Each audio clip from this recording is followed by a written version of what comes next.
القول بالحق بالحق بسم الله الرحمن الرحيم إنا أعطيناك الكوثر صلوات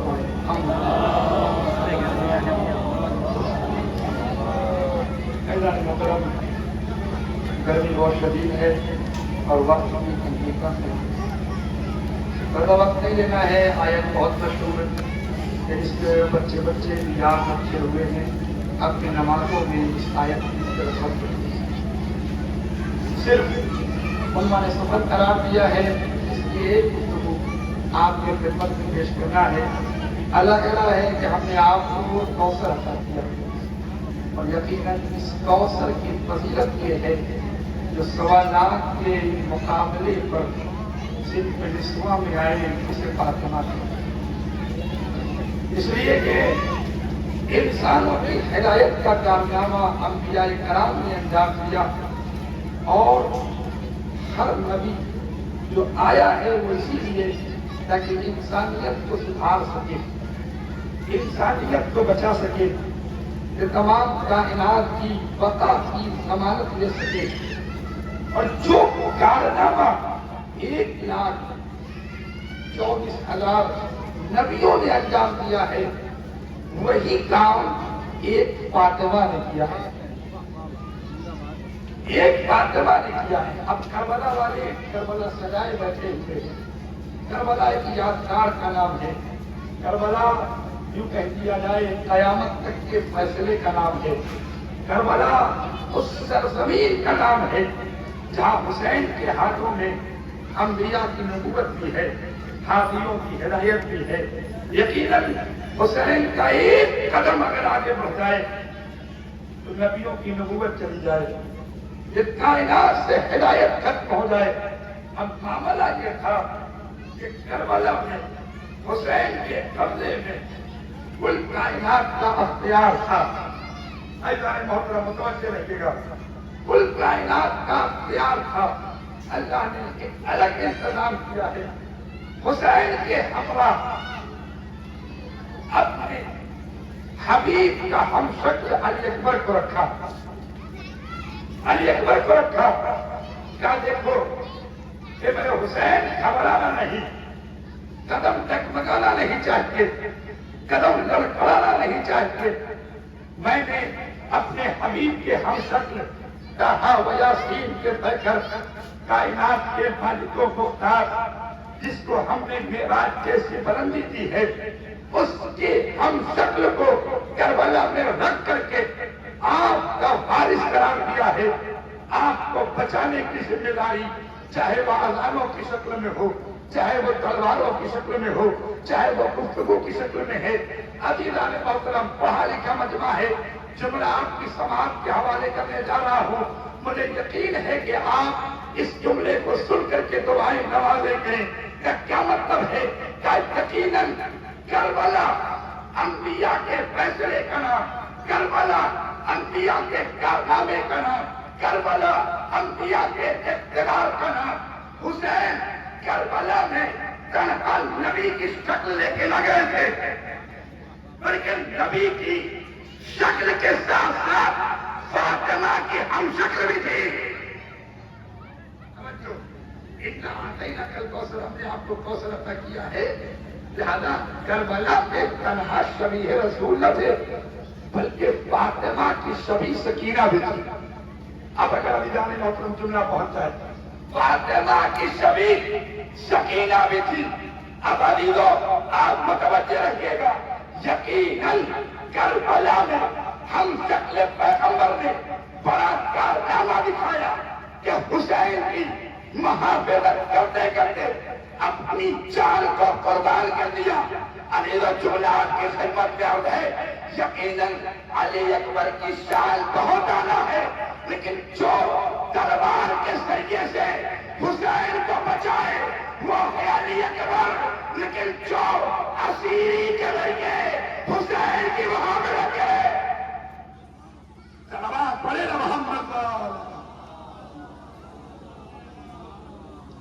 سکینہ بہت بڑا ہستی کا نام ہے، یاد رکھیے گا۔ اگر سکینہ چاہے تو کسی غیر سے مطالبہ کر کے آقا حسین کی عزت اور احترام کو نیلام کر دیتے، لیکن نہیں، آپ یتیم ہوئی کوئی اور یتیم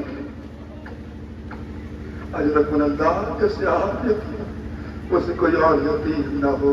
ہاں دعائیں کی گئی لیکن شرائط کے ساتھ کہ یہ بتا کیوں دعا کرنا چاہتی کہ مجھے مدینہ جانا نصیب ہو جائے. کہ تجھے پتا ہے مدینہ جا کے کیا کرے گی؟ کہ مدینے میں میری سیدانی زینب رہتی ہے، میرا آقا حسین رہتا ہے. کیا فرمایا تم نے پہچانا نہیں؟ یہ ہے زینب وہ حسین کا سرگو کھلے. اجرکم اللہ. شام ہو رہی ہے نا، شام ہو رہی ہے. ہر آدمی کو یقین ہے کہ شام کے بعد جلوس ختم ہو جائے گا، گھر کو جانا ہے، اپنے اپنے گھر پہ جا کے آرام کرنا ہے.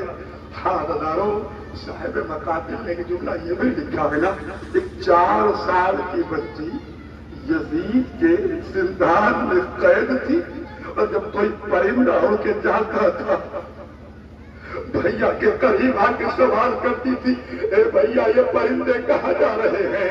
رو کے فرماتے تھے سجاد سکینہ یہ گھر کو جا رہے ہیں، یہ گھر کو جا رہے ہیں.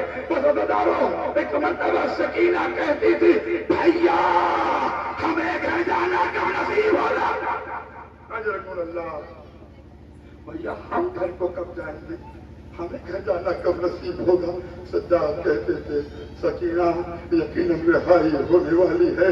ہاں دادارو وہ وقت قریب آ گیا جسے سکینہ کی تنہائی کہتے ہیں. ایک مرتبہ سکینہ بھائی سجاد کے قریب آئی. سکینہ چلتی تھی نا تو ہڈیوں کی آواز آتی تھی. اجرکم اللہ ہڈیوں کی آواز آتی تھی. سکینہ قریب آئی بھائی کے قریب. بھیا آپ یقیناً مصیبت زدہ ہے، ہاتھوں میں ہتکڑی ہے، پیروں میں بیڑی ہے، گلے میں خاردار توق ہے، مصیبت کی انتہا ہے. لیکن بھیا آپ امام وقت ہیں، ایک سوال کرنا چاہتی ہوں، اس کا جواب دے دیجیے. مجھے یقین ہے بداروں اپنے آنسوؤں کو روک نہ پائیں گے. 4 سال کی مصیبت زدہ خاتون اپنے بھائی سے سوال کر رہی ہے، مولا آپ بتائیے کہ پیاس کی کتنی کیفیت ہوتی ہے؟ آپ نے سنا نا دادارو 4 سال کی بچی سوال کرتی بھیا پیاس کی کتنی کیفیت ہوتی ہے؟ سکینہ یہ سوال کیوں ہے؟ نہیں نہیں بھیا بتائیے تو صحیح. ایک مرتبہ سکینہ سجاد کہتے ہیں پیاس کی پہلی کیفیت یہ ہوتی ہے کہ حلق میں کانٹے پڑ جاتے ہیں، زبان سوکھ جاتی ہے. تو دادارو اتنا کہنا تھا. سکینہ نے رو کے فرمایا ہاں بھیا یہی کیفیت تو میرے بھائی علی اکبر کی تھی. زبان نے کہا اجرکم اللہ. ہاں دادارو خوب ماتم کر رہے ہیں. شہزادی آپ اس کی جگہ دینے والی ہیں. اے بھیا دوست کی دوسری کیفیت کیا ہے؟ کہ دوسری کیفیت یہ ہوتی ہے، سن کر دادارو مجھے یقین ہے کہ آپ برداشت نہیں کر سکتے. کہ دوسری کیفیت یہ ہوتی ہے کہ ہونٹوں میں پپڑیاں پڑ جاتی ہیں. ہونٹوں میں پپڑیاں پڑ جاتی ہیں.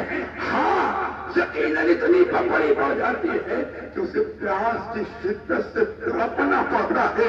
اداروں تاریخ میں لکھا ہے ایک مرتبہ سکینہ رو کے کہتی ہے ہاں ہاں بھیا یہی کیفیت ہو میرے بھائی اصغر کی تھی.